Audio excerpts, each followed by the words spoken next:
अस्सलामुअलैकुम, मैं हूं मोहम्मद जुनैद। शाहज़ेब खानज़ादा की गैर मौजूदगी में इस प्रोग्राम की मेज़बानी मैं कर रहा हूं। शहबाज शरीफ के लंदन के दौरे के बाद इन खबरों में शिद्दत आती जा रही है कि नवाज शरीफ, जनरल बाजवा, जनरल फैज़ हमीद और साबिक चीफ जस्टिस के एहतसाब की मज़ाहमती बयानिए पर नज़रसानी के लिए तैयार हो गए हैं। और अब नवाज शरीफ की वतन वापसी के बाद उनकी 21 अक्टूबर की तकरीर ही ये तयन करेगी कि नून लीग का हतमी बयानिया क्या होगा। लेकिन 21 अक्टूबर से पहले ही मुस्लिम लीग नून के रहनुमा अपने बयानात से ये वाज़ेह कर रहे हैं कि अगर इदारा नहीं चाहता तो नून लीग जनरल रिटायर्ड बाजवा और जनरल रिटायर्ड फैज़ हमीद के एहतसाब के नारे से पीछे हट सकती है, मगर वह हर सूरत इमरान खान का एहतसाब चाहती है। मुस्लिम लीग नून के रहनुमा जावेद लतीफ़ ने मीडिया से बात करते हुए कहा कि अगर 2017 के किरदारों का एहतसाब करने से टकराव और खींचातानी की कैफियत पैदा होने का खदशा है और इदारा ऐसा नहीं करना चाहता तो इसे साइड पर रखते हैं, लेकिन 9 मई के किरदारों और सहूलतकारों को तो कैफरे किरदार तक पहुंचाया जाए। 2017 के किरदार जो हैं ना करें एहतसाब, उनका कोई नहीं करवाना चाहता, अदारे नहीं करना चाहते, समझते हैं लोग के 2 वक्त की रोटी को लोग तरस रहे हैं। कोई कहता है कि जनाब इससे तो फिर वो एक कैफियत पैदा हो जाएगी टकराव की, खींचातानी की। तो उन्होंने कहा कि भाई इसको एक साइड पे रख दो, मुझे इन सवालों का जवाब दे दो। जितने कसूरवार जनरल फैज़ हैं उतने ही कसूरवार जनरल बाजवा हैं। अब आगे बात कि हम तो अपने साथ होने वाले सलूक का किसी तौर पर भी डिमांड नहीं कर रहे, हम तो डिमांड आज कर रहे हैं कि अगर 9-10 मई के किरदारों को, सहूलतकारों को और अदारे के खिलाफ बगावत पर उकसाने वालों को आप कैफरे किरदार तक नहीं पहुंचाएंगे, वो कोई भी हो, वो कोई नाम भी हो। यानी मुस्लिम लीग नून इदारों से टकराव के खतरे के पेश नज़र जनरल रिटायर्ड बाजवा और जनरल रिटायर्ड फैज़ के एहतसाब से पीछे हट सकती है, लेकिन वो इमरान खान के मामले पर कोई समझौता नहीं करेगी। शायद इसकी एक बड़ी वजह यह है कि इमरान खान की जमात अब भी मुस्लिम लीग नून के लिए सबसे बड़ा चैलेंज है और इलेक्शन के लिए सिर्फ 3 महीने का वक्त रह गया है। जब नवाज शरीफ वतन वापस आएंगे तो उनके पास इंतखाबी मुहिम के लिए सिर्फ 2 महीने का वक्त होगा, लेकिन ये भी देखना होगा कि वो इन 2 महीनों में से कितने दिन जेल में रहते हैं और कितने दिन बाहर होंगे। यानी इस दौरान नवाज शरीफ को सियासी लड़ाई के साथ अपनी कानूनी लड़ाई भी लड़नी होगी, क्योंकि निगरान हुकूमत ये इशारा दे चुकी है कि नवाज शरीफ की वतन वापसी पर उनसे कानून के मुताबिक ही निपटा जाएगा। और कानून यही कहता है कि नवाज शरीफ अगर वतन वापसी से पहले अदालतों से कोई रिलीफ नहीं ले पाते तो वतन वापसी पर उनकी गिरफ्तारी के अलावा कोई और ऑप्शन नहीं है। अब जहां नवाज शरीफ को इन सियासी और कानूनी चैलेंजेस का सामना है, तो वहीं मौजूदा इस्टेब्लिशमेंट से अपने ताल्लुकात बरकरार रखने का चैलेंज भी उन्हें दरपेश होगा, जिसका पहला मरहला मज़ाहमती बयानी से दस्तबरदार होना है। लेकिन सवाल यह है कि क्या मुस्लिम लीग नून इस बयानी से दस्तबरदार होकर सिर्फ इमरान खान के एहतसाब की बात करके अगला इलेक्शन जीत सकेगी? इसी पर हम बात करेंगे सीनियर सहाफ़ी तज्ज़ियाकार, कॉलम नवीस आरफा नूर और आसमा शिराजी से। आसमा साहिबा, माजी में जो सलूक हुआ है मुस्लिम लीग नून के साथ, ख़ास तौर पर 2017 तक जो कुछ हुआ, उससे सीख कर ये हिकमत अमली सामने लाई गई है या फिर ये मुस्लिम लीग नून की तरफ से सरेंडर है रियासती इदारे के सामने? देखिए, मेरा ख्याल है कि ये एक थोड़ी सी प्रैक्टिकल पॉलिटिक्स जो है, प्रैग्मेटिक अप्रोच के साथ PMLN समझ रही है कि वो अब मैदान के अंदर आ रही है। आप इसको सरेंडर भी कह सकते हैं, अपने मौक़िफ़ से पीछे हटना भी कह सकते हैं, आप इसको पसपाई का नाम भी दे सकते हैं, आप इसको अपने बयानिए से यू टर्न का नाम भी दे सकते हैं। मगर ये देखना कि जो उस दिन नवाज शरीफ साहब ने तकरीर की थी उसमें उन्होंने एहतसाब कौन करेगा, एहतसाब किस तरह होगा, ये सवालात उन्होंने उठाए थे। पाकिस्तान मुस्लिम लीग नवाज़ को जब वो पीछे हटेंगे तो ज़ाहिर है ये देखना पड़ेगा कि वो जो बयानिया उन्होंने दिया था, जिसको कि बार बार अब चलाया भी जाता है, सुनवाया भी जाता है, बताया भी जाता है, उससे पीछे हटना उनके लिए कितना नुकसानदेह होगा। पाकिस्तान मुस्लिम लीग नवाज़ एक अजीब सी मुश्किल में है कि वो उस बयानिए के बगैर, यानी वो एंटी इस्टेब्लिशमेंट बयानिए से फ़ायदा उठाना चाहती है, क्योंकि पाकिस्तान तहरीक इंसाफ की गैर मौजूदगी में वो बयानिया उनको सूदमंद उनके लिए साबित हो सकता है, और इसके साथ साथ वो उससे फ़ायदा उठाने की सूरत में नुकसान भी उसको बर्दाश्त करना पड़ेगा, जो कि वो कहते हैं कि 2017 से अब तक उन्होंने बर्दाश्त किया है। तो एक मुश्किल में, वो इबहाम में वो ज़रूर फंसे हुए हैं। लेकिन ये फ़ैसला करना रहनुमाओं का काम होता है, ये नवाज शरीफ साहब का काम होगा कि वो किस डायरेक्शन में अपनी पार्टी को लेके चलते हैं। क्या वो हक़ाइक़ नहीं बता पाएंगे लोगों को कि क्या हुआ? क्या 2017 के जो किरदार हैं उनके, जिस तरह से पाकिस्तान के अंदर जो है वो सियासत को मैनिपुलेट किया गया, जिस तरह से एक हाइब्रिड रिजीम की बुनियाद रखी गई, जिस तरह से एक पाकिस्तान के जो सियासत है, पाकिस्तान की जो जमहूरियत है और पार्लिमानी जमहूरियत है, उसको जितना नुकसान हुआ, क्या उसके हक़ाइक़ लोगों को नहीं बताए जाएंगे? और अगर नहीं बताए जाएंगे तो फिर पाकिस्तान मुस्लिम लीग नवाज के पास बेचने के लिए क्या होगा? उनके अपने वोटर को अट्रैक्ट करने के लिए क्या होगा? उनको वो जो GT रोड की जो सियासत है, जो कि शायद उनकी हाथ से निकल चुकी है, उसको वापस लाने के लिए क्या होगा? ठीक है, सियासी जमातों को प्रोग्राम और मंशूर पे भी बात करनी चाहिए, उम्मीद भी दिलाना चाहिए, उनको ये भी बताना होगा कि वो क्या करेंगे आके, उनको एक पूरा मंशूर भी देना पड़ेगा। लेकिन इस बात से वो कैसे हट सकते हैं कि ये बताने से वो गुरेज करे कि 2017 से लेके अब तक जो है उनकी जमात के साथ क्या हुआ और कौन कौन से किरदार थे जिन्होंने पाकिस्तान की सियासत को और रियासत को इस जगह तक पहुंचाया। तो मेरा ख्याल है एक मुश्किल है, लेकिन लगता ऐसे है कि फॉर द टाइम बीइंग या शायद हमेशा के लिए एक पिस्पाई या सरेंडर किया जा रहा है पाकिस्तान मुस्लिम लीग नवाज की तरफ से। आरिफा साहबा, मुस्लिम लीग नून या फिर दीगर सियासी जमात है भी, उनका ये मफाहमती बयानिया या मफाहमती रास्ते पर चलने का इशारा देना इस वजह से है कि इस वक्त और कोई ऑप्शन नहीं है, या फिर इस वजह से है कि जब तज्ज़ियाकार मुख्तसर तारीख़ का बताते हुए लकीर खींचने की कोशिश करते हैं तो वो उस वक्त से खींचते हैं जब मुस्लिम लीग नून ने इक़्तिदार में आने के बाद साबिक़ आर्मी चीफ परवेज़ मुशर्रफ के एहतसाब का ऐलान किया, तब से उनके लिए मुश्किलात शुरू हो गई। इस वजह से इस तरह का रास्ता अपनाने की वो कोशिश कर रहे हैं। शुक्रिया जुनैद साहब। देखिए, ये मसला मेरे ख्याल में जितनी भी सियासी जमातें हैं उनके लिए रहा है, ख़ास तौर पे अगर वो पावर में आई हैं, हुकूमत में होती हैं या हुकूमत में आना चाहती हैं। अपोजिशन के अंदर कदरे आसान होता है। पाकिस्तान मुस्लिम लीग नवाज भी PDM के शुरू के दिनों में, ख़ास तौर पे जब नवाज शरीफ साहब ने गुजरावाला की तकरीर की थी, and I think he captured the imagination of people then. उन्होंने जब ये गुफ्तगू की और इस्टेब्लिशमेंट के किरदार का जिक्र किया तो आपने देखा कि पंजाब में उनको किस किस्म का रिसेप्शन मिला। जैसे कि बार बार जमात भी याद करवाती है कि सब बाई इलेक्शंस वो जीत रहे थे और उस वक्त पाकिस्तान तहरीक इंसाफ जो थी वो हमें मुश्किलात में नजर आती थी। वोट ऑफ नो कॉन्फिडेंस हुआ, रोल्स रिवर्स हो गए। जो हुकूमत में आया उसके लिए मसाइल भी बढ़े, उनको ये प्रैक्टिकल पॉलिटिक्स भी करनी पड़ी या प्रैग्मेटिक पॉलिटिक्स भी करनी पड़ी कि एस्टैब्लिशमेंट के किरदार पे वो बात नहीं कर पाते थे। और जो अपोजिशन में चली गई जमात, जो उससे पहले खुद एक पेज की गुफ्तगू करती थी पाकिस्तान तहरीक इंसाफ, उन्होंने एक एंटी एस्टैब्लिशमेंट गुफ्तगू की और वो लोगों में मकबूल हो गए। तो आई थिंक ये एक स्टेलमेट बन गया है और ये एक प्रॉब्लम बन गई है हमारी सियासत की कि एक तरफ हमारी जमातों को ये लगता है कि उन्होंने अगर पावर में आना है तो उनको जो है अपने बयानिए को एक मखसूस तरीके में शेप करना पड़ेगा। उनको कुछ रेड लाइंस है जिनके ऊपर गुफ्तगू वो नहीं करेंगे। और जो लोग हैं, अगर हम सिर्फ लोगों की बात करें और वो किसको वोट कर रहे हैं, तो वो क्लियरली जो एक एंटी एस्टैब्लिशमेंट जमात, चाहे वो पाकिस्तान मुस्लिम लीग नवाज पहले थी और अब PTI है, वो उसको एक्सेप्ट कर रहे हैं। तो ये मेरे ख्याल में सिर्फ एक पाकिस्तान मुस्लिम लीग नवाज का मसला नहीं है। मुझे लगता है कि ये चैलेंज जो है ये हमारी पूरी सियासत के लिए है कि लोग क्या चाह रहे हैं, लोगों को क्या अपील करता है और पावर में आने के लिए आपको क्या करना पड़ता है। और जब तक हम इस मसले को हल नहीं करेंगे, हमारी सियासत आगे नहीं बढ़ सकेगी।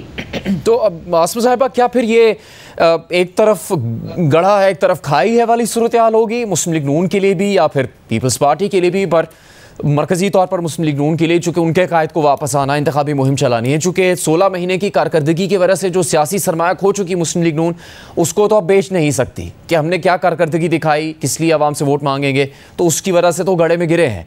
लेकिन अगर वो मज़ामती बयानिया भी नहीं अपना सकेंगे तो फिर क्या सियासी तौर पर खाई में गिर जाएंगे, या इसके नतीजे में उनको ये यकीन दहानी मिल चुकी है कि अगर ये रास्ता अपनाओगे तो फिर पहुँच जाओगे इक़्तिदार तक? देखिए, मेरा ख्याल है कि मुश्किल तो बिल्कुल है और इबहम भी है, इसीलिए उनके बयानिए में अभी तक जो है वो एक कन्फ्यूजन दिखाई देती है। मगर ये समझ लेना कि एंटी इस्टेब्लिशमेंट, देखिए इस्टेब्लिशमेंट होती है मौजूदा पावर जो इस वक्त रूल कर रही है, उनका बयानिया मौजूदा इस्टेब्लिशमेंट के ख़िलाफ़ नहीं है। पाकिस्तान मुस्लिम लीग नवाज़ का अगर देखा जाए, उनका बयानिया साबका इस्टेब्लिशमेंट के ख़िलाफ़ है, उनका बयानिया जनरल फैज़ के ख़िलाफ़ है, उनका बयानिया जनरल बाजवा के ख़िलाफ़ है, उनका बयानिया जस्टिस साकिब निसार, आसिफ सईद खोसा साहब के खिलाफ है। तो उनका बयानिया तो इन किरदारों के खिलाफ है और एक मौजूदा जज भी है उसके अंदर। लेकिन देखना यह है कि वो जो बयानिया एक्सेप्टेबल इस्टेब्लिशमेंट को क्यों नहीं है, तो वो इन बुनियादों के ऊपर नहीं है कि ये दरवाज़ा खुल जाएगा इसके बाद कि जो भी इस्टेब्लिशमेंट होगी उसके किरदारों को फिर कहाँ कहाँ से आप निकाल के जो है वो तारीख के सामने, उनके सामने कटहरे में खड़ा करेंगे। तो उनके लिए मुश्किल है ये, और हमारी इत्तलात भी है कि इसी बुनियाद के ऊपर जो है वो शहबाज शरीफ साहब जो है नवाज शरीफ साहब को समझाते नज़र आ रहे हैं कि मौजूदा जो इस्टेब्लिशमेंट है उसके लिए हालात बिल्कुल मुख्तलिफ हैं और इसीलिए उनको जो है उसके मुताबिक चलना चाहिए, क्योंकि मौजूदा इस्टेब्लिशमेंट 9 मई के बाद एक और तरह की मसाइल के अंदर जो है वो घिरी नज़र आती है। तो एक मफाहमत नहीं है, ये मज़ाहमत भी नहीं है। और जहाँ तक सियासी जमातों का ताल्लुक है, नवाज शरीफ साहब अगर वतन वापस आएंगे, उनको पहले तो ये जवाब देना होगा कि वो इतने साल जो है वो बाहर रहे हैं और उन किस बुनियाद के ऊपर रहे हैं। ये भी जवाब देना होगा कि 16 महीने में उनके भाई की जो हुकूमत थी उनकी कारकर्दगी क्या है। लेकिन उनके साथ साथ उनको ये भी बताना होगा लोगों को कि उनका प्रोग्राम क्या है। और ये सियासी रहनुमा पब्लिक ओपिनियन फॉलो नहीं करते, सियासी रहनुमा पब्लिक ओपिनियन मेकिंग करते हैं। उनको राय आमा को बनाना है कि एक मजबूर और एक ऐसे पाकिस्तान को जो मुआशी तौर पे बिल्कुल घिरा हुआ पाकिस्तान है, उसके लिए उनके पास प्रोग्राम क्या है, एजेंडा क्या है। और शायद पीपल्स पार्टी की भी यही उनको भी करना पड़ेगा आगे जाके। बिल्कुल पुरानी इस्टेब्लिशमेंट के ऊपर एतराज़ और उनको हक़ाइक़ ज़रूर बताने चाहिए। ये नहीं हो सकता कि आप लोगों को हक़ाइक़ बताए बग़ैर जो है वो अपनी मुस्तक़बिल की मंजिल खड़े कर सके। इसीलिए कहा जाता है कि अब जो है वो डायलॉग का आगाज़ करना चाहिए। क्या ही अच्छा हो कि नवाज शरीफ साहब वापस आएँ और वो तमाम सियासी जमातों के रहनुमाओं बशमूल तहरीक इंसाफ के इमरान खान साहब से रहनुमाओं से जेल में रब्ता करें और उनसे कहें कि आइए मिलकर बात करते हैं। और अगर इमरान खान साहब जो हैं वो पछताते हैं कि जो कुछ हुआ पाकिस्तान की सियासत पे, या अफसोस का इजहार करते हैं, तो उनको भी अपने साथ शामिल करें और उनसे कहें कि मिलकर पाकिस्तान के मुस्तकबिल के लिए बात करें। यही नवाबजादा नसरुल्लाह साहब की आज बरसी है, उनका किरदार यही होता था। वो कभी इलेक्शन जीतने के लिए सियासत नहीं करते थे, मगर उन्होंने पाकिस्तान की जमहूरियत के लिए बड़ा काम किया। तो ये किसी ना किसी को ये काम करना है, तो नवाज शरीफ साहब ये काम करें, आसिफ अली जरदारी साहब ये काम करें। तो आरफा साहबा, क्या नवाज शरीफ वतन वापस आने के बाद मुस्लिम लीग नून पीपल्स पार्टी वो ये मुतालबा करेंगे कि इमरान खान का एहतसाब जारी रहे, उनको सियासी इंतखाबी मुहिम चलाने का हक ना दिया जाए, इसी सूरत में वो अपनी इंतखाबी मुहिम चला सकेंगे? या फिर जिस तरह आसपा साहिबा कह रही हैं, आपको लगता है ऐसा मुमकिन होगा? माजी में तो नवाज शरीफ इक़्तिदार में आने के बाद 2013 में वज़ीर आज़म बनने के बाद चले गए थे इमरान खान साहब की रिहाइशगाह पर।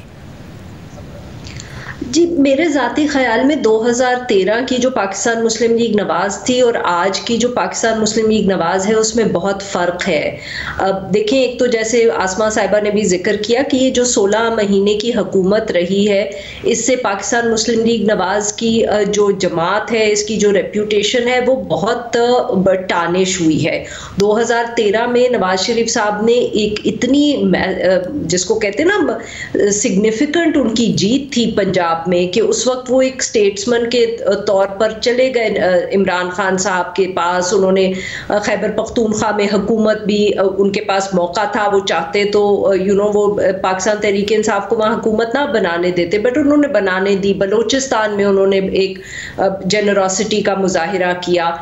मगर अब पाकिस्तान मुस्लिम लीग नवाज़ जो 2017-18 के वाक़यात रहे हैं और उसके बाद ये जो पिछले 16 महीने की हुकूमत रही है, आई थिंक द पार्टी अब उसकी वो सिचुएशन नहीं रही। एक तो उनके पास अब इतनी गुंजाइश नहीं है जेनरोसिटी की, क्योंकि इस वक्त हमें ये भी नहीं मालूम कि वो सेंट्रल पंजाब में उनकी गिरफ्त कितनी मजबूत है। बहुत से लोगों का ख्याल है कि इस वक्त अगर वो इलेक्शन जीतेंगे तो वो इस्टेब्लिशमेंट की मदद से जीतेंगे, उसके बगैर वो नहीं नहीं जीत सकते। क्या पाकिस्तान तहरीक इंसाफ के ऊपर जिस किस्म के इस वक्त मसले हैं और कदगरें लगी हुई हैं तो वो जीतेंगे इलेक्शन। अब फिर ऑब्वियसली उससे बहुत फ़र्क पड़ता है। तो मेरे ख्याल में इस वक्त उनके लिए ये रोल प्ले करना स्टेट्समैन का इसलिए भी मुश्किल होगा बिकॉज इफ़ इस वक्त जिन कुव्वतों का हम कह सकते हैं कि कंट्रोल है पॉलिटिक्स के ऊपर, ये उनको फैसला पहले करना होगा कि क्या वो चाहते हैं कि पाकिस्तान तहरीक इंसाफ के ऊपर जो प्रेशर्स है उनमें कमी आए, कि पाकिस्तान तहरीक इंसाफ के चेयरमैन जो है वो जेल से निकलें। ये शायद नवाज शरीफ साहब या आसिफ अली जरदारी साहब ये फैसले ना कर पाए। और अगर आप सिंध की सूरत हाल मुझसे बेहतर जानते होंगे, वहाँ तो इस वक्त पाकिस्तान पीपल्स पार्टी भी थोड़ी घबराई हुई है। जिस तरह के वहाँ से इंडिकेशंस आ रहे हैं, लग रहा है कुछ लोगों का ये ख्याल है कि उनकी वहाँ जीत जो है, जो generally we take it for granted, इस दफे उधर भी मसले होंगे। आसमा साहिबा, जिस तरह आरफा साहिबा ने इशारा किया है, आपको नजर आ रहा है मुस्तकबिल में कि इमरान खान वापस आ सकेंगे जेल से बाहर और इंतखाबी सियासत का हिस्सा बन सकेंगे किसी तरह से? पाकिस्तान में तो पहले भी बहुत सारी चीज़ें नामुमकिन मुमकिन होता रहा है। आपने देखा होगा कि कभी रांदा दरगाह PMLN थी तो आज PTI रांदा दरगाह है, आज वही PMLN एक दफ़ा फिर आंख का तारा है। तो ये तो पाकिस्तान की सियासत में कहा जा सकता है कि कुछ भी कबल अज़ वक्त नहीं है। लेकिन जहाँ तक 9 मई के बाद की सूरत हाल है, ये इंस्टीट्यूशन की अपनी प्रेस्टीज का भी मसला इस वक्त बन गया है। जिस तरह से इंस्टीट्यूशन को छेड़ा गया और जिस तरह से तशद्दुद को जो है वो इस्तेमाल किया गया सियासत में टूल के तौर पर, हथियार के तौर पर, तो ये मेरा ख्याल है कि ये मेरिट के ऊपर अगर अदालतों के अंदर फैसले हों जो कि होने चाहिए, तो 9 मई एक ऐसा वाक़या है जिसने कि पाकिस्तान की सियासत और समाज को कुल्ली तौर पर तब्दील किया है। और इसका फैसला पाकिस्तान की अदालतों को करना चाहिए कि मेरिट के ऊपर कि कौन कहाँ पे किस तरह से, लेकिन ट्रांसपेरेंट होना चाहिए। देखिए, साइफर का मसला जो है, इसको भी आप बंद अदालत के अंदर सुनना आपके लिए मुमकिन नहीं होगा। आपको ये पब्लिकली सुनना पड़ेगा ये मसला जो इस वक्त इमरान खान साहब जिसके अंदर है और शाह महमूद कुरैशी साहब है, और इसी तरह से अगर आप देखें तो दीगर मामले भी। लेकिन कहना कि 9 मई से पाकिस्तान तहरीक इंसाफ को अलग किया जाए, मेरा ख्याल है ये नामुमकिन है। और दुनिया भर में जो भी अपने हाथ में तशद्दुद को लेता है उसके ऊपर इंसाफ के मुताबिक फैसला जो है वो करना चाहिए। वरना अगर ये रिवाज पड़ गया जो कि फैज़ाबाद धरने के ऊपर आपने देखा, सुप्रीम कोर्ट ने काजी फायज़ा साहब ने फैसला दिया था और उसके ऊपर उस अमल दरामद नहीं हुआ जिसकी वजह से 9 मई हुआ। और अगर 9 मई का भी फैसला नहीं हुआ तो फिर जिसके लाठी होगी उसी की भैंस होगी, वही तशद्दुद के तहत अपनी सियासत को चलाता रहेगा। तो इसके ऊपर ज़रूरी है कि अदालतें जो है वो ट्रांसपेरेंट और इंक्वायरी करें, फैसले करें, और उसके बाद ही इमरान खान साहब बाहर आ सकते हैं। मुझे नहीं लगता कि मुस्तकबिल करीब में, हो सकता है मैं गलत हूँ, कि वो बाहर आ सकेंगे जेल से। आरफा नूर साहिबा, अब देखें जी, पाकिस्तानी सियासत में कुछ भी हो सकता है। लगता तो इस वक्त बिल्कुल भी नहीं है कि ऐसा मुमकिन होगा, मगर मैं साथ में ये भी कहूँगी कि पाकिस्तान में पिछले चंद सालों से जो हमारी मईशत की हालत रही है उसका जो असर पॉलिटिक्स पे हुआ है, उसने पॉलिटिक्स को भी बहुत तब्दील किया है in ways that we did not expect. देखें, जब पाकिस्तान मुस्लिम लीग नवाज का ही अगर हम जिक्र कर लें, जब वो 2017-18 में हमने देखा कि उनको पावर से निकाला गया, तो सबका ख्याल था कि जैसे माजी में हुआ है अब ये कुछ साल ये कहानी इसी तरह चलेगी, मगर ऐसा नहीं हुआ। With in 3 years Pakistan Muslim league Nawaz को पावर में वापस लाया गया। इसी तरह जब इमरान खान साहब को हटाया गया, वोट ऑफ नो कॉन्फिडेंस हुआ, तो सबका ख्याल था कि अब ये चंद साल के लिए ख़त्म हो गई, उनकी पॉपुलैरिटी वैसे ही कम है। मगर मईशत की हालत ऐसी थी कि उनकी पॉपुलैरिटी में हमने रातों रात इजाफा होते हुए देखा है। तो जो ये मईशत की इस वक्त हालत है, जो इन्फ्लेशन है, जो संभाली नहीं जा रही, इसका जो असर अगर हम गौर से देखें तो वो सियासत पे इस तरीके से पड़ रहा है जिसको हम प्रिडिक्ट नहीं कर पाए ना। पिछले साल 1.5 में हम बहुत सारी चीज़ें जो थी मेरे ख्याल में हम लोगों ने उसको एनालाइज नहीं कर पाए, और फिर ऑब्वियसली May 9 को जो हुआ उसके बाद भी वो उस तरह अब सियासत नहीं संभली जा रही जिस तरह के माजी में होता रहा है। सो कुछ भी हो सकता है, किसी भी वक्त हो सकता है। एक वक्त था कि मुशर्रफ साहब कहते थे कि बेनज़ीर भुट्टो साहिबा और नवाज शरीफ साहब अब वो माजी का हिस्सा है, वो पाकिस्तान वापस नहीं आएंगे, मगर फिर वो वापस आए। और हमें भूलना नहीं चाहिए कि मुशर्रफ साहब ने खुद ओथ ली थी उस कैबिनेट की जिसमें पाकिस्तान पीपल्स पार्टी और पाकिस्तान मुस्लिम लीग नवाज दोनों के मिनिस्टर्स शामिल थे। पाकिस्तान की तारीख जो है वो सबके लिए बहुत मुश्किल हो जाती है कभी कभी। बहुत शुक्रिया आरफा नूर साहिबा, आसमा शिराजी साहिबा। फैज़ाबाद धरना केस के खिलाफ नज़रसानी अपीलों की समाअत कल होनी है, इसी पर हम बात करेंगे एक ब्रेक के बाद। Welcome back. फैज़ाबाद धरना केस के खिलाफ नज़रसानी की अपीलों की समाअत कल होगी। चीफ जस्टिस कादी फायजीसा की सरबराही में जस्टिस अमीनुद्दीन खान और जस्टिस अतर मिनल्ला पर मुश्तमिल 3 रुकनी बेंच फैज़ाबाद धरना केस के फैसले के खिलाफ नज़रसानी की दरखास्तों पर समाअत करेगा। ये समाअत इसलिए अहम है क्योंकि तकरीबन 4 साल बाद इसे समाअत के लिए मुकर्रर किया गया है और अब इसकी अहमियत इसलिए भी ज़्यादा है कि नज़रसानी की अपील दायर करने वालों में से IB और पेमरा ने अपील वापस ले ली है, जबकि शेख रशीद के वकील ने मोहलत तलब की है। अब देखना होगा कि नज़रसानी की दरख्वास्त करने वाले दीगर फ़रीक़ैन क्या मौक़िफ़ इख्तियार करते हैं, क्योंकि 2019 और आज के हालात में बहुत फ़र्क पैदा हो चुका है। सुप्रीम कोर्ट ने नवंबर 2017 में फैज़ाबाद धरने से मुतालिक आज खुद नोटिस लिया था और इस वक्त जस्टिस मुशीर आलम और जस्टिस कादी फायजीसा पर मुश्तमिल 2 रुकनी बेंच ने फरवरी 2019 में तफसीली फैसला सुनाया था। अक्टूबर 2017 में पास होने वाले इलेक्शन एक्ट में शामिल चंद तरमीम पर तनाज़ा खड़ा हुआ था, जिसके बाद उस वक्त की नून लीग की हुकूमत ने इलेक्शन एक्ट में उन शिकों को उनकी पुरानी शक्ल में बहाल कर दिया था। लेकिन इसके बावजूद तहरीक लब्बैक ने हुकूमत पर इल्ज़ाम लगाया कि इलेक्शन एक्ट में ख़त्म नबूवत से मुतालिक शिक को जानबूझकर बदला गया और ये एक बड़ी साजिश है। एहतजाज को जारी रखते हुए TLP ने इल्ज़ाम लगाया कि वज़ीर कानून जाहिद हामिद इन तरमीम के ज़िम्मेदार हैं और उनके इस्तीफ़े का मुतालबा करते हुए TLP ने इस्लामाबाद में नवंबर के शुरू में धरना दे दिया।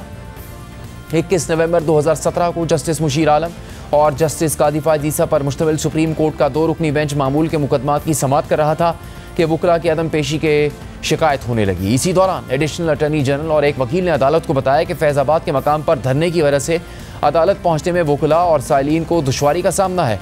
इस पर अदालत ने फैज़ाबाद धरने पर आज खुद नोटिस ले लिया था। 26 और 27 नवंबर 2017 की दरमियानी रात हुकूमत और TLP के दरमियान मुआहदा हुआ। इस मुआहदे पर ISI के उस वक्त के मेजर जनरल फैज़ हमीद ने बतौर गारंटियर दस्तखत किए। अहम बात यह है कि फैज़ाबाद धरना केस के फैसले के बाद ही तहरीक इंसाफ की वफाकी हुकूमत ने मई 2019 में जस्टिस कादी फायजीसा के खिलाफ रेफरेंस सदर मुमलिकत डॉक्टर आरिफ अलवी को भिजवाया था, जिसे उन्होंने सुप्रीम जुडिशल काउंसिल को भिजवा दिया था। खुद जस्टिस कादी फायजीसा ने 15 अप्रैल 2021 की समाअत में अदालत के सामने पेश होकर कहा था कि फैज़ाबाद धरना केस के फैसले के बाद मुझ पर क़यामत बर्पा की गई। मुझे ओहदे से हटाने की ख्वाहिश की वजह यह है कि मैंने फैज़ाबाद धरना केस का फैसला दिया। 6 फरवरी 2019 को जस्टिस मुशीर आलम और जस्टिस कादी फायजीसा पर मुश्तमिल 2 रुकनी बेंच ने फैज़ाबाद धरना केस में 43 सफ़ात का तफसीली फैसला जारी कर दिया था। फैसला जस्टिस कादी फायजीसा ने तहरीर किया था और इसमें लिखा था कि तमाम हसास इदारों की मुत्तफ़िका राय है कि तहरीक लब्बैक इस धरने से सियासी फ़ायदा हासिल करना चाहती थी। उन्होंने मजहबी जज्बात को उभारा, नफरत की आग लगाई, मुजाहिरीन तशद्दुद पर उतर आए और अमलाक को तबाह किया, जिससे 16 करोड़ रुपये से ज़्यादा का नुकसान हुआ। तकरीबन तमाम मुआशी सरगर्मियों को तहरीक लब्बैक ने रोक दिया था। खुफिया इदारों की रिपोर्ट के मुताबिक सियासतदान भी धरने में गए। तहरीक लब्बैक को प्राइम टाइम में फ्री मीडिया पब्लिसिटी दी गई। इस जमात का नाम रातों रात घर घर में लिया जाने लगा। जस्टिस कादी फायजीसा ने लिखा कि उसके बाद 2018 के इंतखाबात में TLP के अरकान सिंध असम्बली मुंतखब हुए और बतौर जमात तहरीक लब्बैक को बड़ी तादाद में वोट भी मिला। जस्टिस कादी फायजीसा ने लिखा कि तहरीक लब्बैक और इसके हामी तमाम मामलात में पुरअज़्म थे कि वो शहरियों की ज़िंदगी को मुतासर करें। इस चैलेंज से निपटने के लिए हुकूमत, पुलिस और कानून नाफिज करने वाले इदारों की तैयारी बहुत कम थी। ये अब तक वाज़ेह नहीं कि मुख्तलिफ इदारों के दरमियान क्या खातिर खा हद तक हम आहंगी थी या नहीं। लगता तो यह है कि विजन का फुकदान था और कशमकश इस मामले में गालिब रही। जस्टिस कादी फायजीसा ने लिखा कि सहाफ़ी, एडिटर्स, अखबार, ब्रॉडकास्टिंग के इदारों ने यह शिकायत की कि मीडिया को दबाया और खामोश किया जा रहा है। ज़ाहिरी और खुफिया सेंसरशिप गैर आइनी है। जस्टिस कादी फायजीसा ने फैसले में लिखा कि मुजाहिरीन जो लोगों के सड़कों के इस्तेमाल के हक़ को मुतासर करते हैं या अमलाक को नुकसान पहुँचाते हैं, इनके खिलाफ कानून के मुताबिक कार्रवाई की जाए। तमाम इदारों को अपने मैंडेट से तजावुज़ नहीं करना चाहिए। वो आज़ादी इज़हार राय पर कदगन नहीं लगा सकते और ना ही इनके पास ये इख्तियार है कि वो इशाअत और नशरियात की मैनेजमेंट और अखबारात की तरसील में मदाखलत करें। आइन फ़ौज के किसी भी रुकन को सियासी मामलात में शामिल होने से रोकता है, जैसे कि किसी सियासी जमात या फ़र्द की हिमायत करना। अदालत हुकूमत पाकिस्तान को वज़ारत दिफ़ा के ज़रिए और आर्मी चीफ, नेवल चीफ और एयरफोर्स चीफ को हिदायत करती है कि वो अपने मातहत उन अफसरान के खिलाफ कार्रवाई करें जिन्होंने अपने हल्फ की खिलाफ वर्जी की है। यही वो फैसला था जिसमें जस्टिस कादी फायद ईसा ने हुकूमत पाकिस्तान को वजारत दिफा और तीनों मुसल्लह अफवाज के सरबराहान के जरिए हिदायत की थी कि वो हल्फ की खिलाफ वर्जी करने वाले एहलकारों के खिलाफ कार्रवाई का आगाज़ करे। लेकिन इस फैसले के बाद उस वक्त की इस्टेब्लिशमेंट ने एहलकारों के खिलाफ तो कोई कार्रवाई नहीं की, लेकिन यह तासुर ज़रूर पैदा हो गया कि उस वक्त की इस्टेब्लिशमेंट जस्टिस कादी फायद ईसा के खिलाफ हो गई थी और इसी के नतीजे में उनके खिलाफ रेफरेंस आ गया था। 6 फरवरी 2019 को जस्टिस कादी फायद ईसा का तहरीर करदा ये फैसला जारी हुआ और मई 2019 में सदर मुमलिकत डॉक्टर आरिफ अलवी ने जस्टिस कादी फायद ईसा के खिलाफ सुप्रीम जुडिशल काउंसिल को एक रेफरेंस भेज दिया, जिसे जस्टिस कादी फायद ईसा ने सुप्रीम कोर्ट में चैलेंज कर दिया। तवील अदालती कार्रवाई के बाद 19 जून 2020 को सुप्रीम कोर्ट ने जस्टिस कादी फायद ईसा के खिलाफ सदारती रेफरेंस को कलअदब करार दे दिया, जबकि 10 में से 7 जजेस ने जस्टिस कादी फायद ईसा की अहलिया और उनके बच्चों का मामला FBI में भेजने का हुक्म दे दिया और FBI को हिदायत की कि वो 3 माह में अपनी तहकीकात मुकम्मल करके इसकी रिपोर्ट सुप्रीम जुडिशल काउंसिल को भिजवाए और अगर सुप्रीम जुडिशल काउंसिल ये समझे कि लंदन में जायदाद खरीदने के लिए पैसे भिजवाने में जस्टिस कादी फायद ईसा का किरदार है तो सुप्रीम जुडिशल काउंसिल उनके खिलाफ ज़ाब्ता अखलाक की खिलाफ वर्जी करने पर आइन के आर्टिकल 209 के तहत कार्रवाई कर सकती है। मगर जस्टिस कादी फायद ईसा और उनकी अहलिया सरीना ईसा के अलावा Supreme Court Bar Association, Sindh Bar Council और फेडरल यूनियन ऑफ जर्नलिस्ट ने भी इस फैसले पर नजरसानी की अपीलें दायर कर दी। इस दौरान मुसलसल प्रोपेगेंडा किया जाता रहा कि जस्टिस कादी फायद ईसा मनी ट्रेल नहीं दे रहे, टेक्निकल ग्राउंड्स पर केस खत्म करना चाहते हैं, मगर सुप्रीम कोर्ट ने इस रेफरेंस में मौजूद खामियों की निशानदही करते हुए इसे मैलाफाइड इन लॉ करार दिया था। फिर ये एतराज़ उठाया था कि जस्टिस काजी फायद ईसा की अहलिया सरीना ईसा के ज़राए आमदनी महदूद थे, इसीलिए लंदन की जायदादों की असल मिल्कियत जस्टिस काजी फायद ईसा की है। 10 रुकनी बेंच ने ये रेफरेंस खारिज तो कर दिया, मगर 3 जजेस जिनमें जस्टिस मकबूल बाकर, जस्टिस मंसूर अली शाह और जस्टिस याहिया अफरीदी शामिल थे, उन्होंने जस्टिस कादी फायद ईसा के अहलखाना के असासों की FBI से तहकीकात कराने से इख्तिलाफ किया था और लिखा कि सुप्रीम जुडिशल काउंसिल में दायर रेफरेंसेस काबिल समात नहीं है, लिहाजा उन्हें खारिज कर दिया जाए। इन रेफरेंसेस के जरिए अदलिया की आइनी आज़ादी को कमज़ोर करने की कोशिश की गई। अदालत ये करार दे कि रेफरेंस प्रॉक्सी की तरफ से दायर किया गया और ये काबिल समात नहीं जब तक इस दरख्वास्त पर फैसला नहीं आ जाता। फिर 4 माह बाद जस्टिस मकबूल बाकर का इख्तिलाफी नोट भी सामने आया, जिसमें उन्होंने जस्टिस कादी फायद ईसा के खिलाफ रेफरेंस फाइल करने के पीछे असल मुहरकात और साजिश पर तफसीली रोशनी डाली। जस्टिस मकबूल बाकर ने लिखा था कि इस केस में जस्टिस कादी फायद ईसा ने बदनीयती के खदशे का इजहार किया। रेफरेंस दायर करने से 2 महीने पहले हुकूमती इत्तेहाद, तहरीक इंसाफ और MQM ने रिकॉर्ड पर कहा कि जस्टिस कादी फायद ईसा जज रहने के लायक नहीं क्योंकि उन्होंने फैज़ाबाद धरना केस का फैसला लिखा है। यहाँ तारीखें बहुत अहम हैं। 7 मार्च 2019 को नजरसानी की दरखास्तें दायर की गई, जबकि 10 अप्रैल 2019 को हुकूमत की प्रॉक्सी शिकायत करंदा डोगर ने जस्टिस कादी फायद ईसा के खिलाफ दरख्वास्त दायर कर दी। अपनी दरख्वास्त के जरिए हुकूमत ने रेफरेंस के पीछे अपने मकासद को वाज़ेह कर दिया था। ये वाज़ेह है कि रेफरेंस का मवाद लीक किया गया जिससे बदनीयती जाहिर होती है। अब तक हुकूमत ने इस बात की तहकीकात नहीं करवाई कि किसने मवाद लीक किया। इन सब हक़ाइक़ के बाद इस शुबे की कोई गुंजाइश नहीं रह जाती कि ये रेफरेंस बदनीयती से निकला है और ये मुश्तरका ख्वाहिश थी कि इस बात को यकीनी बनाया जाए कि जस्टिस कादी फायद ईसा को धरना केस के फैसले की नजरसानी से गैर हाजिर रखा जाए। और फिर अप्रैल 2021 में सुप्रीम कोर्ट के 10 रुकनी बेंच ने सदारती रेफरेंस के फैसले के खिलाफ नजरसानी की अपीलों का फैसला सुना दिया। जस्टिस कादी फायद ईसा और उनकी अहलिया के मौक़िफ़ को तस्लीम करते हुए 19 जून 2020 के हुक्म को वापस ले लिया। 10 रुकनी बेंच ने 6-4 की अक्सरियत से न सिर्फ इस हुक्म को वापस लिया बल्कि इस हवाले से होने वाली तमाम कार्रवाइयों को भी गैर कानूनी करार दे दिया। इसके बाद 29 जनवरी 2022 को इस केस का तफसीली फैसला जारी किया गया। जस्टिस कादी फायद ईसा की अहलिया सरीना ईसा ने अदालती कार्रवाई और अपने जवाब में साबिक वज़ीर कानून फ़रूक नसीम, साबिक मुशीर एहतसाब शहजाद अकबर और उस वक्त के चेयरमैन FBI डॉक्टर अशफाक पर संगीन इल्ज़ामात लगाए। बाद में इस फैसले के खिलाफ अप्रैल 2019 में intelligence bureau, ISI, PEMRA, election commission, Tehreek Insaf, MQM, Sheikh Rashid Ahmed और एजाजुल हक की जानिब से नजरसानी के लिए दरख्वास्त दायर की गई थी। अदालत की जानिब से बरी होने के बावजूद और रेफरेंस खारिज होने के बावजूद तहरीक इंसाफ जस्टिस कादी फायद ईसा के खिलाफ केस बनाने की कोशिश करती रही। सुप्रीम कोर्ट की जानिब से जस्टिस कादी फायद ईसा के खिलाफ रेफरेंस खारिज होने के बाद सुप्रीम कोर्ट में क्यूरेटिव रिव्यू फाइल कर दिया, लेकिन हुकूमत ख़त्म होने के बाद तहरीक इंसाफ ना सिर्फ इस केस से पीछे हट गई बल्कि जस्टिस कादी फायद ईसा के खिलाफ रेफरेंस के आर्किटेक्ट पर भी सवाल उठाती रही कि रेफरेंस किसकी इमाम पर बनाया और भेजा गया। साबिक वज़ीर आज़म इमरान खान ने इसे भी गलती करार देते हुए इसकी जिम्मेदारी उस वक्त के वज़ीर कानून फ़रूक नसीम पर डाल दी, जबकि फ़रूक नसीम ने दावा किया कि रेफरेंस वज़ीर आज़म की मंजूरी के बगैर आगे बढ़ ही नहीं सकता था और वज़ीर आज़म ने इसके लिए इसरार किया। और फिर साबिक वज़ीर इत्तलात फवाद चौधरी ने फ़रूक नसीम को मुखातिब करते हुए कहा कि उन्हें जिम्मेदारी लेनी चाहिए, क्योंकि काबीना में उनकी मुखालिफत के बावजूद फ़रोग नसीम इस मामले पर इसरार करते रहे। फ़रोग नसीम ने फवाद चौधरी को जवाब देते हुए कहा कि वज़ीर आज़म इमरान खान ने खुद रेफरेंस दायर करने का कहा।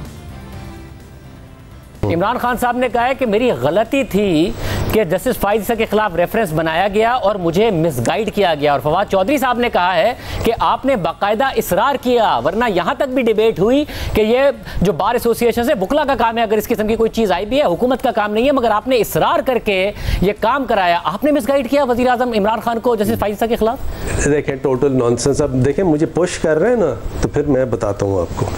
हुआ ये सुबह 7 बजे फ़ोन आया इमरान खान साहब का मेरे पास और उनका कि फ़ौरन आओ। मैंने कहा सर आता हूँ मैं। 9 साढ़े 9 तक पहुँचा, नहीं मुल्क साहब ज़िंदा थे और उन्होंने यही कहा कि ये जो इनकी एसेट्स हैं ये इस तरह का है और हमारा एंटी करप्शन का एजेंडा है, फ़ौरन इसका रेफरेंस बनाया जाए।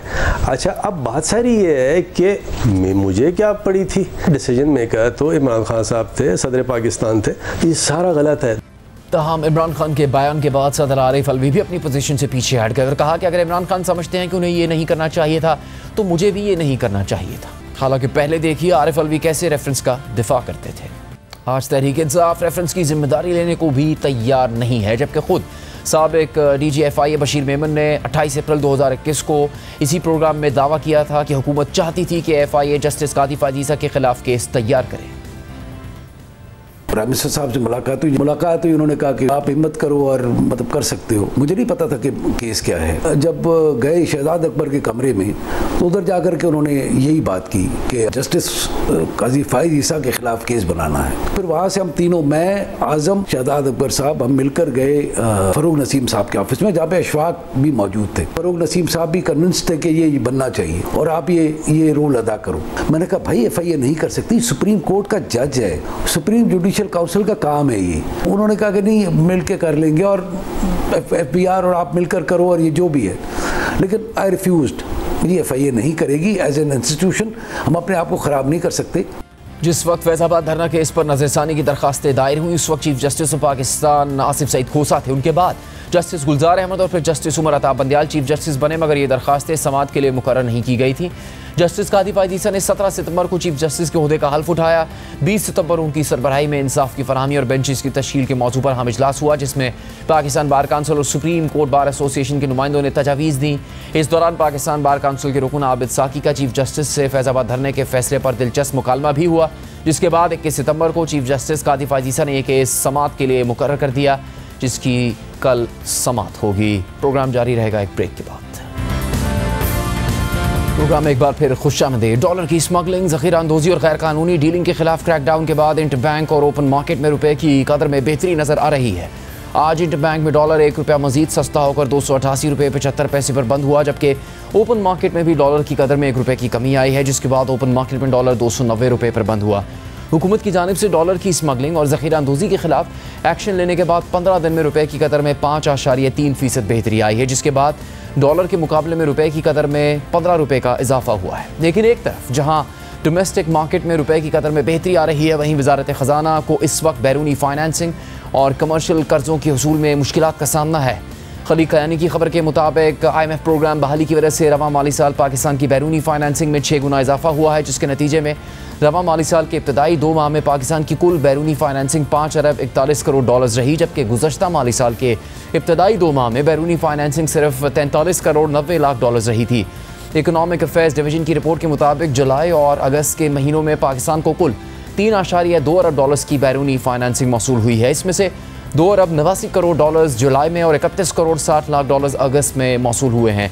और अगर इसमें IMF से मिलने वाली 1.2 अरब डॉलर्स और मुत्तहिदा अरब अमारात से आने वाले 1 अरब डॉलर्स मिला दिए जाएं तो ये 5.4 अरब डॉलर्स बनते हैं।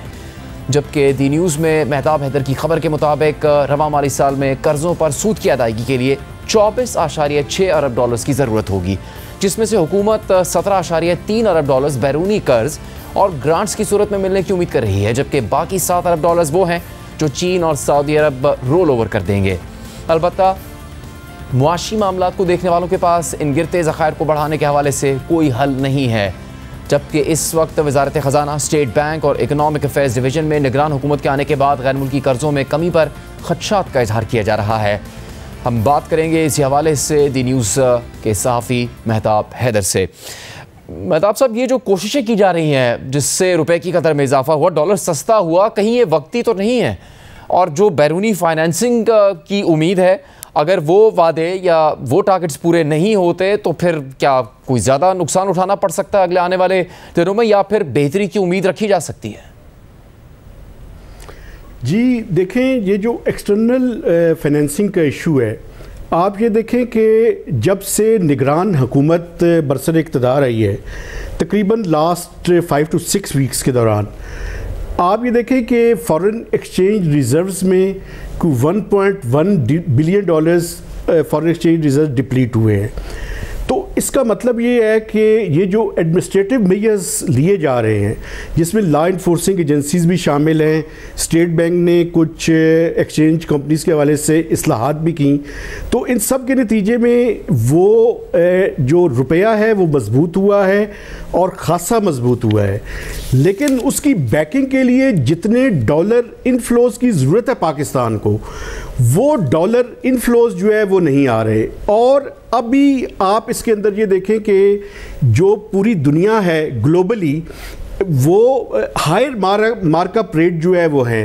तो इसलिए पॉलिसी मेकर्स के लिए एक तरफ तो मुश्किल ये है कि उन्होंने IMF का ये जो रिव्यू है, जो अक्टूबर के लास्ट वीक या नवंबर के फर्स्ट वीक में होना है, उसको इंश्योर करना है कि स्मूथ उसके अंदर हम इम्प्लीमेंटेशन करें और पाकिस्तान जो है वो दूसरी किस्त ले सके। दूसरी तरफ हमें जो प्रोग्राम लोन्स हैं, जिसमें ADB भी शामिल है, वर्ल्ड बैंक भी शामिल है, उनके साथ तेज़ी से जो है वो हमने इम्प्लीमेंटेशन करनी है ताकि वो लोन्स भी इंश्योर हों। और इसमें जो सबसे बड़ा चैलेंज है वो है, एक तो हमारा बॉन्ड है 1.5 बिलियन डॉलर्स का और 4.5 बिलियन डॉलर्स के कमर्शियल लोन्स हैं। ये रिस्की जोन है।